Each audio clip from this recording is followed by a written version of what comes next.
Oh no, I couldn't hear you for a while. Could you say that again? What did you say?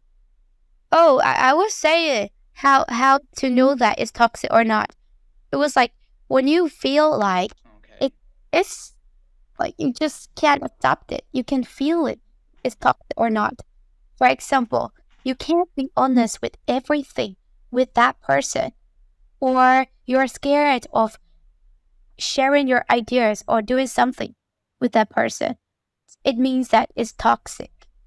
And complain. He might, or she or he might complain a lot about your life, like this kind of stuff. I see. So it's toxic. You know, they don't mean to be toxic, but it's toxic. So you have to accept it.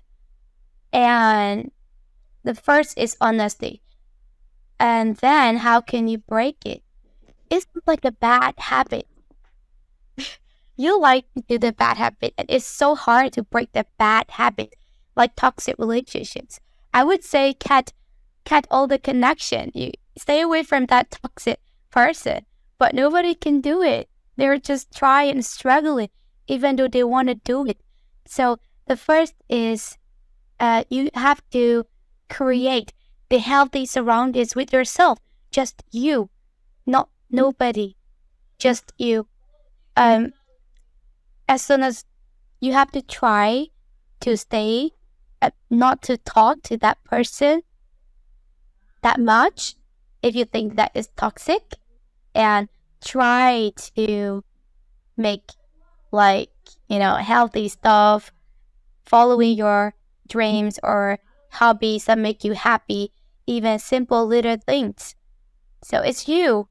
You have to love yourself.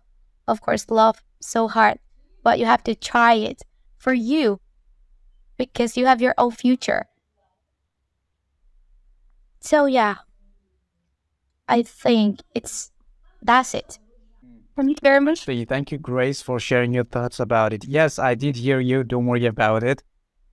Thank you. Yeah. Yeah, you struggled a bit because of the, I don't know, electricity or maybe network, but I appreciate the fact that you shared your thoughts. Let's go to Susan. Susan, how to recognize toxic relationship and how can someone break the cycle of toxic relationship and learn to form healthy connections with others.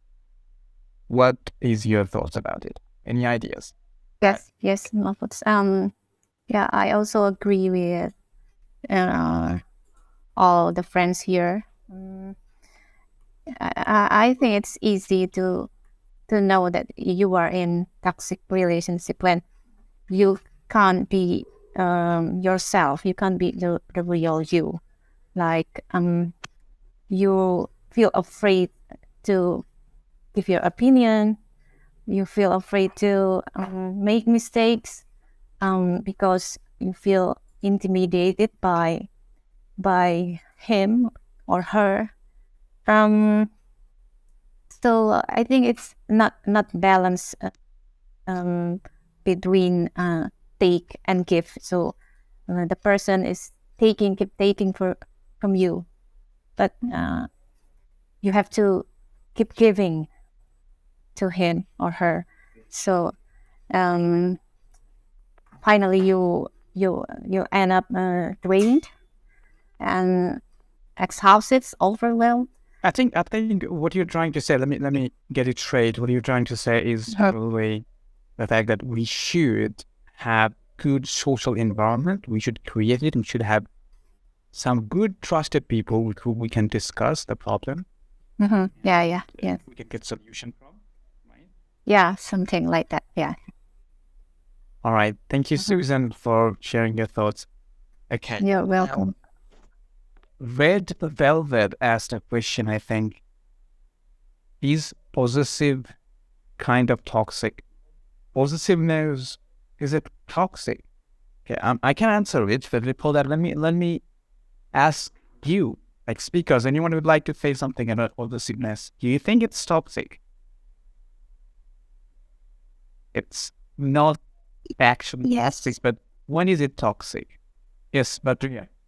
Yes, I think it is toxic. because we are not a car or a house to possessive of. We are not. We are human. All right. Okay. You think it's toxic, but I think people share cars. But how can you share your partner with other person?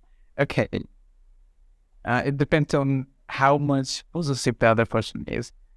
So, anyone would like to add something to that? Is possessiveness toxic? When is it toxic? When is possessiveness toxic? Anisha? Anisha? Yes. Sorry. I was doing something. Okay. Yeah, teacher. What? When is possessiveness toxic? When it becomes excessive, I think, and interferes with your autonomy or your well-being, that becomes. But I think, um, like possessiveness in general, I think it's very normal as long as it's not excessive. I see. Okay. Thank you, Anisha. Grace, what's your thought about it? Yeah, I think it depends on the person. Because, if a psychopath feel possessive to that girl, or that's too much, if you do something, that's not normal. So it depends on the person. I see. Okay. Thank you for sharing, Grace. Let's go to Bella. Hello. Bella, there. How do I call you? Hello. Hi, Bella. Can you hear? When Okay, I can't see you. I did hear you for a moment, though. I think we're He's having a bit gone. of a glitch. She's gone. I don't know. Yeah, she's gone. Okay. Let me see what Hadia has written here. Let's see. Toxic people tend to manipulate and mold people to fit their own agendas. Their plans and interests dominate the relationship. You often find yourself doing things that you don't want to do just to please them, violating your core values, going places that make you uncomfortable, okay, or spending time with people who set off your anxiety alarms.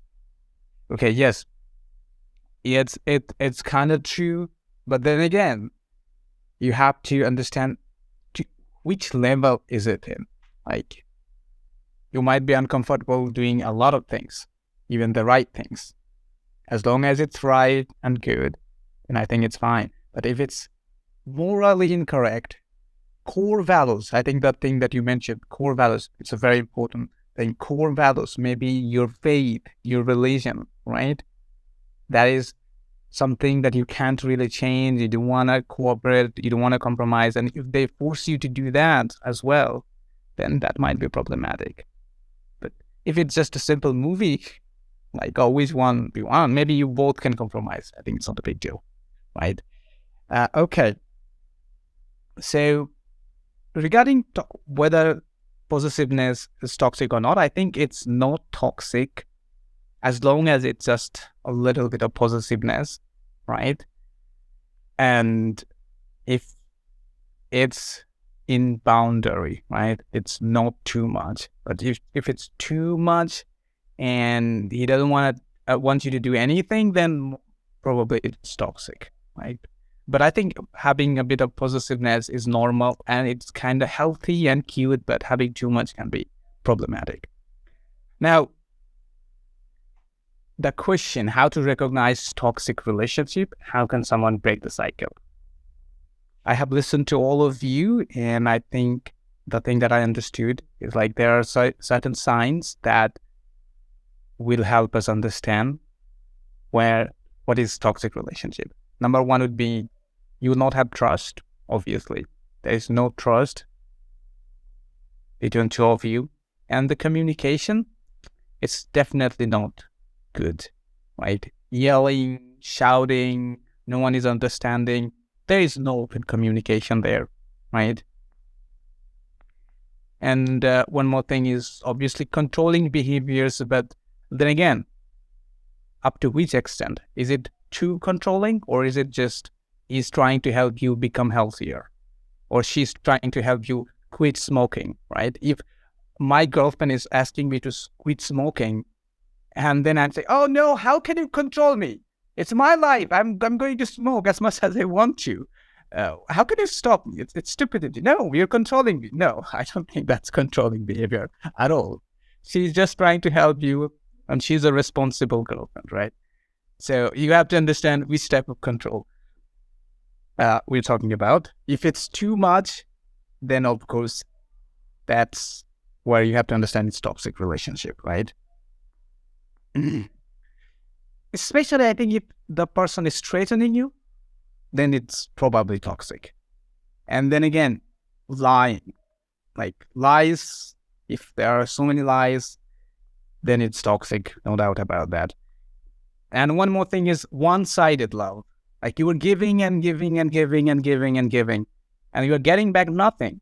Right? The other person isn't even grateful because you're working. Like sometimes people can't give you back because they can't, because of circumstances. They're not even grateful because of the fact that you're doing. That means it's toxic. And it's high time that you learn to stop giving any damn about that person, because he's ungrateful, right? And one more thing is probably the fact that you will feel, whenever you're talking to the person, whenever you're having conversation, you feel like you're losing energy, confidence, everything. You feel drained.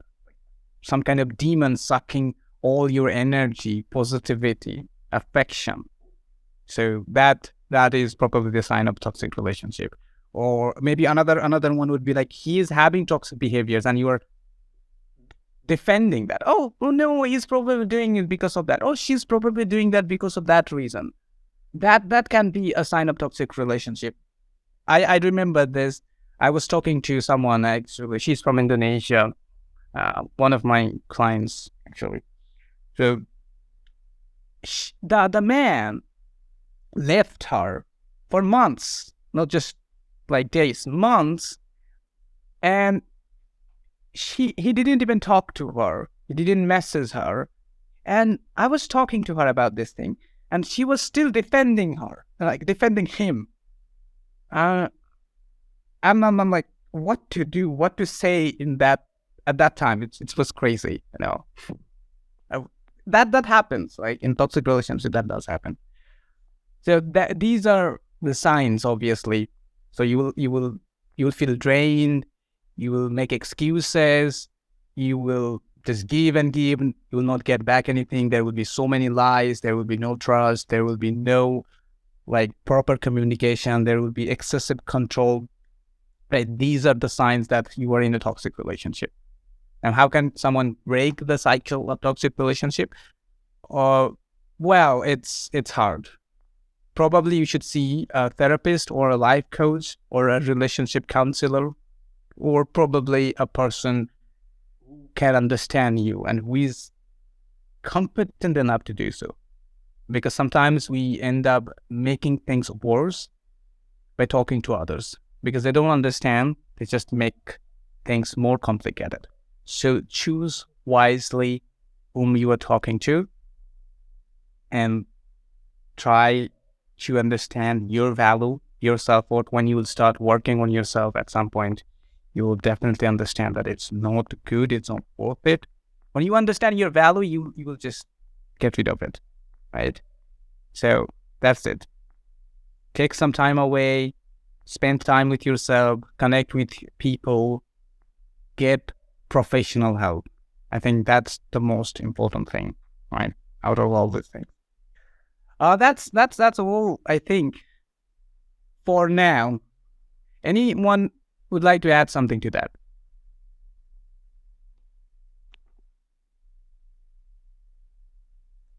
No.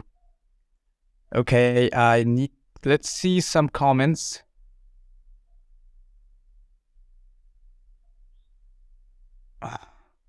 Okay, let's go. Teacher, if I don't respond, it means the kids are screaming here. I'm babysitting right now. Okay, cool. Red Velvet said, Hadia said, Red Velvet, this is often hard to see on your own. Give your friends or trusted loved ones permission to speak into your life when they see you disappearing into someone else's life. Those closer to us can often see things. Oh, closest to us, or can often see things that we cannot. Yes, that's right. The font is very small, so I couldn't really see it. Closest to us. Okay. See, that's one of them when they start raising their voices in front of you. Well, I think raising voice, it depends. Why they're raising the voice. As I said, it has to be for reasons. But yeah, if it's happening, like as I said, yelling too much, then obviously it's becoming toxic. If you are in a relationship with someone who repeatedly hurts or diminishes you, they're saying all you need to know, even if they aren't using words. Okay, I don't know what you meant. Okay. So you were trying to say probably the fact that they're controlling. It starts when they expect you a lot. Expect a lot. Too much expectation. It can be hurtful. Right? Okay, I think it was a long discussion, but it was very fruitful. At least that's what I felt. Thank you for being here.